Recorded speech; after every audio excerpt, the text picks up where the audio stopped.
जय हिंद। Hey everyone, welcome back to the channel. क्या आप आज के इसे सामाजिक वीडियो देखने के लिए तैयार है? Because trust me, you are going to love this one. ये वीडियो फंडामेंटल राइट्स के ऊपर बना हुआ है, तो वीडियो के पूरा जरूर देखिए। अगर आप नया हो इस चैनल में तो वीडियो को लाइक, सब्सक्राइब और शेयर करिए। Fundamental rights of the Indian constitution.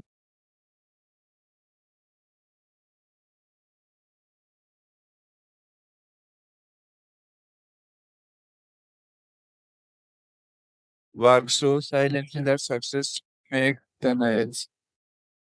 इसका मतलब क्या है ना, इसी वीडियो में पिक्चर में दिया गया है। Focus in silence, stay consistent, keep pushing, there is success to success be love. इसका मतलब यही है। Topics to be covered in this lecture: what is the fundamental rights, types of the fundamental rights and descriptions, and conclusion. इसमें जो types of fundamental rights and description, ये मैंने जो 6 हमारी फंडामेंटल राइट्स है ना, उसमें से 3 कवर किया हूँ, अप टू आर्टिकल 24 तक कवर ही किया हूँ। What is fundamental rights? The Constitution of India 1950 enumerates a set of fundamental rights designed to protect the individual liberties, freedom of all people within the territory of India. Next क्या है ना, the fundamental rights are enshrined in Part 3 of the Indian Constitution from Article 12 to 35. ये क्या है कि ना, fundamental rights जो है, सॉरी, फंडामेंटल राइट्स जो है वो भाग 3 और भारत संविधान के भाग 3 में है। तो कॉन्स्टिट्यूशन ऑफ इंडिया 1950, इसका मतलब ना प्रतिष्ठापन हुआ था कब? 1950 में हुआ था। फंडामेंटल राइट्स हुआ था। ये क्या करता है ना, protect the individual liberty. Individual liberty क्या है ना, वो बुनियादी अधिकार है जो हर इंसान को बिना किसी अनुचित डर या रोक टोक के अपनी पसंद से जीने, सोचने और आगे बढ़ने की आजादी देता है।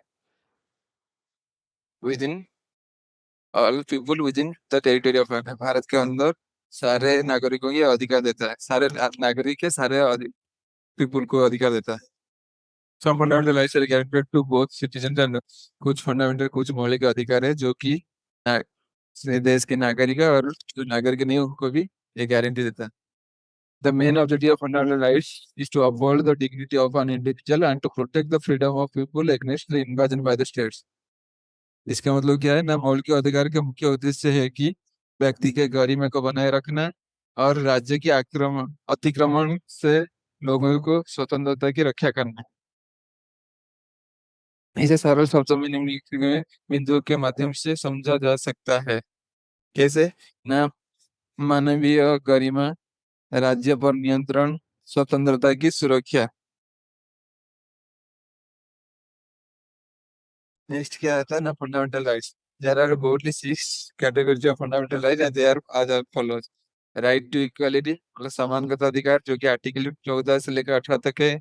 राइट टू फ्रीडम, आर्टिकल 19 से लेकर 22 तक है।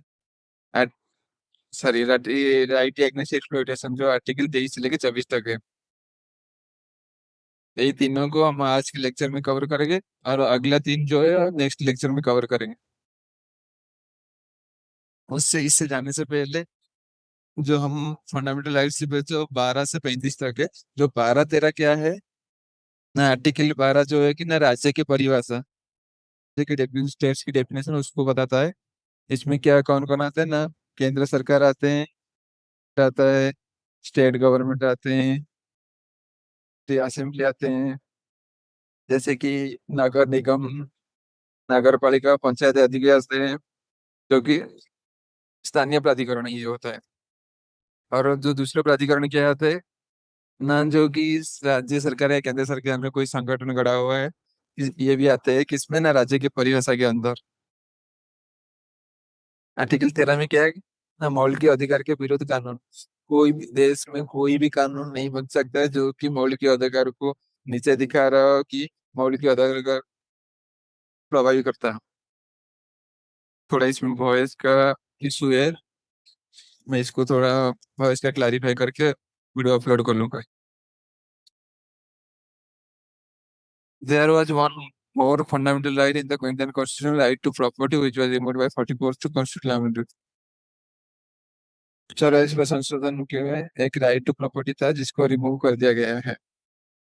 Some of these rights are available only to the citizens of India, while some of them are non citizen also. कुछ अधिकार है जो कि भारतीय नागरिकों को के लिए और कुछ है जो कि भारतीय नागरिक नहीं होगा भी तो उसके लिए भी है. नेक्स्ट है राइट टू इक्वालिटी. क्या है ना, समानगत अधिकार, मतलब सबको समान का अधिकार मिलना चाहिए. Equality before law and equal protection of laws. Article 14 ensures that states shall not deny to any person equality before the law and the equal protection of the laws within the territory of India.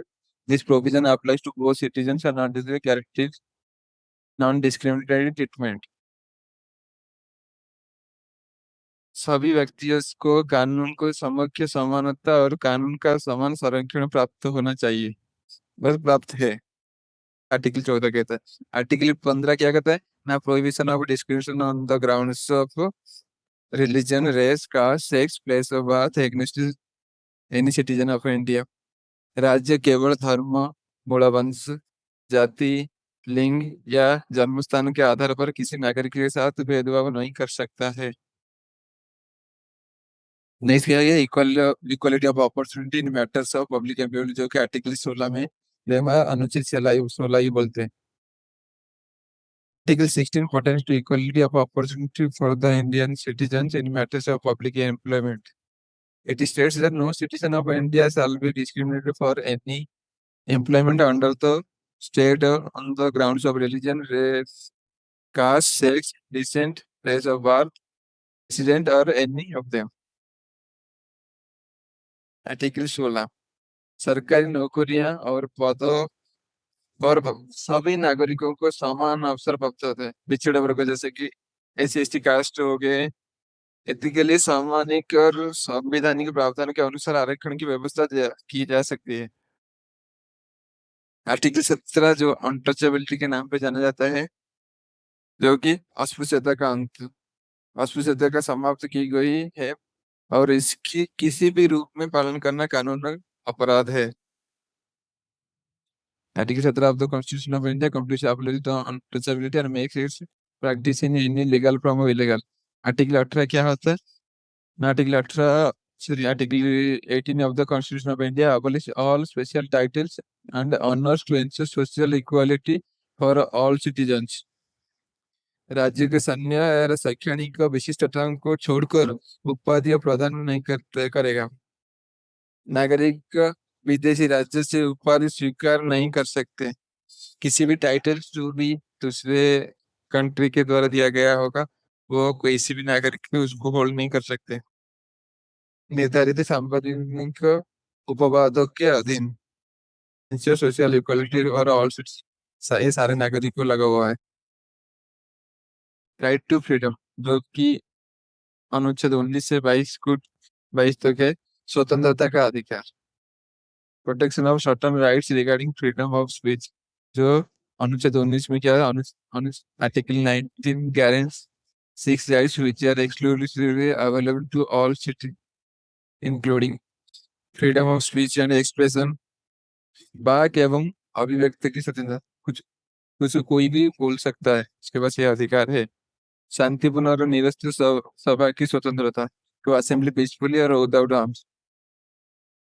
निरस्त्र होकर कहीं भी किसी जगह वो सभा कर सकता है, शांतिपूर्ण सभा बना सकता है. टू फॉर्म एसोसिएशन और यूनियन, संघ और संगठन बनाने की स्वतंत्रता. देश के अंदर कोई भी संघ और संगठन बना सकते हैं, लेकिन ये देश की नेशनल सिक्योरिटी को क्षति ना करे. To move freely throughout the territory of India, Bharat में स्वतंत्र रूप से घूमने की स्वतंत्रता है. To reside and settle in any part of the territory of India, Bharat में कहीं भी निवास करने की स्वतंत्रता, भारत में कहीं भी जगह आप रह सकते हो. टू प्रैक्टिस एनी प्रोफेशन और carry out to practise any profession और कैरी ऑन एनी ऑक्यूपेशन और ट्रेड और बिजनेस, कहीं व्यवसाय, व्यापार, पैसा करने की स्वतंत्रता प्राप्त है. Protection in respect of conviction for offences, अनुच्छेद 20। Article 20 provides protection against exposed to factor laws, double jeopardy, and self-incrimination. पूर्वव्यापी दंड से संरक्षण, एक अपराध के लिए 2 बार दंड से संरक्षण। जो भी व्यक्ति protection are available to all individual legal substitute. कोई भी व्यक्ति एक बार गलती किया है तो उसको एक बार ही सजा मिलेगा। ऐसे नहीं कि एक बार गलती कर लिया तो आज पता चला था आज दंड दे दो, 20 साल के पता चला तो 20 साल के बाद दंड दे दो। और जिस टाइम पे जो रूल बनाकर जो रूल होगा, सपोज इस टाइम पे 2026 में एक बंदा कोई भी कुछ भी कर ले, जैसे कि कोई भी अपराध कर ले, उसको इस दंड में 5 साल का जेल है। सपोज इसके जो जजमेंट है 2035 का है, उस टाइम इसी सेम अपराध के लिए 10 साल जेल है, लेकिन वो इस टाइम में उसको 5 साल ही सजा मिलेगा। Protection of life and personal liberty, article 21। जीवन और व्यक्तिगत स्वतंत्रता की संरक्षण। Article 21 is one of the most significant rights under the Indian Constitution, stating that no person shall be deprived of their life or personal liberty except according to the procedure established by law.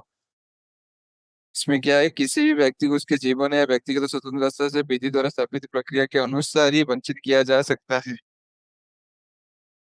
ये एक ही person के लिए नहीं है, सारे person जो कि भारत के अंदर रहते हैं, including non citizen also. Right to elementary education, article 21 alpha. शिक्षा का अधिकार। This article 21 A inserted by the constitution 86th amendment, जो कि 86th अमेंडमेंट 2002 के अनुसार इसमें इंक्लूड किया गया। The primary objective behind this article is to provide free and compulsory education for all children in the age group of 6 to 14। 6 से 14 साल के अंदर सारे बच्चों को शिक्षा देना ये राज्य की जिम्मेदारी है। सदस्य की आयु के बच्चों के निःशुल्क और अनिवार्य शिक्षा के अधिकार प्राप्त होना चाहिए। ये हो गया article 21 alpha. Protection against arrest and detention in certain cases, article 22। गिरफ्तारी और निरस्त से संरक्षण। Article 22 provides safeguard against article 22 provides safeguards against arbitrary arrest and detention, ensuring that individuals have the right to be informed of the grounds for their arrest, the right to legal representation। ये क्या है ना, गिरफ्तार व्यक्ति से गिरफ्तारी के कारण बताने और अपनी पसंद की वकील से परामर्श करने का अधिकार है, तथा उसे सामान्यतः 24 घंटे के अंदर भीतर मजिस्ट्रेट के समक्ष पेश किया जाता है चाहिए। निवारक निरोध के संबोधन में भी संविधान से विशेष प्रावधान है। इसमें क्या होता है ना, आर्टिकल 22 होता है, कोई भी किसी भी अपराध किया नहीं किया, उसको जब पुलिस अरेस्ट करती तो उसका जानने का अधिकार है कि मैंने क्या गलती किया है। उसी के हिसाब से उसको 24 आवर के अंदर कोर्ट में पेश किया जाना चाहिए। ये लीगल रिप्रेजेंटेशन है। नेक्स्ट क्या है ना, राइट एगेंस्ट एक्सप्लॉयटेशन, आर्टिकल 23 से 24।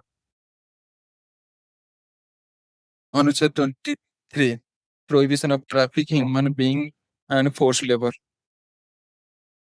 मानव तस्करी और जबरन मजदूरी की निषेध। मानव तस्करी या बेगार और जबरन मजदूरी पर रोकना, जो force labour. Article 23 prohibits the trafficking of human beings, forced labor or any other similar forms of forced labor. The right is available to both citizen and नागरिक, और जो भी नागरिक नहीं है उनके लिए भी है वैलिड है। Article 24 prohibition of employment of children in factories. क्या है ना, 14 वर्ष से कम आयु बच्चों, the employment of children below the age of 14 years of age in the factory, mine or any other hazardous activity are prohibited by Article 24 of the Indian Constitution। 14 वर्ष से कम आयु वाले लोग बच्चों को कारखाना, खानों या अन्य खतरनाक रोजगार में काम पर लगाने पर रोक लगाना चाहिए। If you have any questions, please comment down below. Thank you। मैं जाने से पहले कुछ कहना चाहूंगा, ये मेरा नया YouTube चैनल है, आप लोग इस यूट्यूब चैनल में नहीं हो तो लाइक करना, सब्सक्राइब करना और बहुत सारा प्यार देना। Alright guys, that's it for today's video. तो वीडियो पसंद आए तो लाइक, शेयर और सब्सक्राइब कर दें and don't forget to turn on the notification bell so you will never miss our new videos. आपका प्यार और सपोर्ट ही हमारी सबसे बड़ी ताकत है। Thank you for watching and I will see you in next one. Stay happy, stay blessed and keep supporting.